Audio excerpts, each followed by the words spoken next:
Good afternoon, everyone. Today we'll be doing series. What's a series? A series is a sum of any sequence of numbers.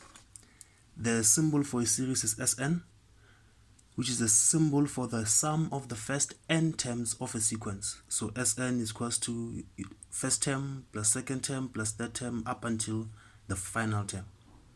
So we also have something called a finite series. This one is obtained when we sum finite numbers of terms, meaning that we sum the first 8 or the first 10 or the first 12.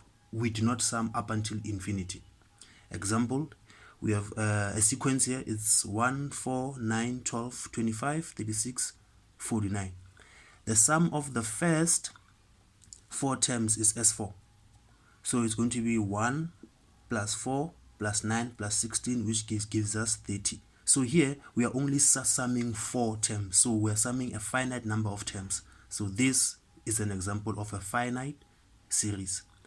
And then we also have something called an infinite series. Here is where we sum up many terms of an infinite sequence. So the sequence does not end. It continues up until infinity. And then we also have something called sigma notation. Sigma notation. In sigma notation, this sign right here is called a Greek S. So it stands for summation. It stands for sum of something. This Ti is your general formula for that given sequences after you've checked whether it's arithmetic or geometric.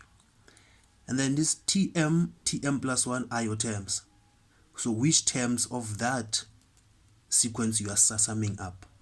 So your I here, it stands for the index of the sum, where in the sequence do we start summing? Do we start from the first term or the second term or the third term?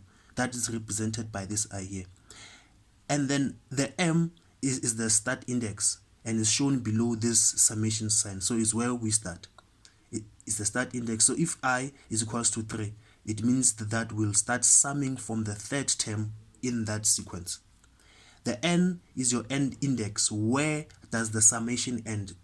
Do we start at the third term and then we end at the 12th term? Therefore, 12 here will be your end index. So where do we stop summing up these terms of these sequences? And then Ti is a term of a sequence or your general formula for that sequence. And then the number of terms in the series is always the end index minus the starting index plus 1. So if M it was 1 and then N it was 10, our number of terms was going to be 10 minus 1 plus 1. So we'll have 10 terms. Here's another example. We are given the summation. We start at the first term, we end at the 5th term. Our general formula is 2n, and this is our sequence. So in here, your start index is what? It's 1. Your end index is 5. The number of terms in the sequence is 5 minus 1 plus 1. So it's 5 terms. And then the term of the sequence is 2n.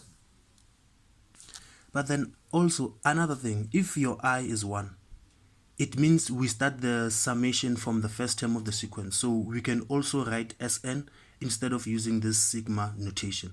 So example can be Sn is equals to this sigma notation, but since I is equals to 1, we can just directly write Sn is equals to this thing and omit the sigma sign.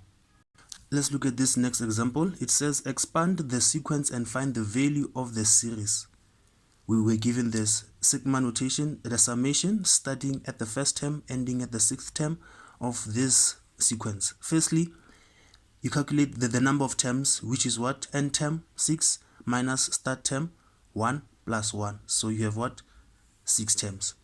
And then you use the general formula you're given to write out the sequence. So the first term is 2 to the 1, second term is 2 to the 3, third term is 2, second term is 2 to the 2, third term is 2 to the 3, and then you'll get these numbers here as your sequence.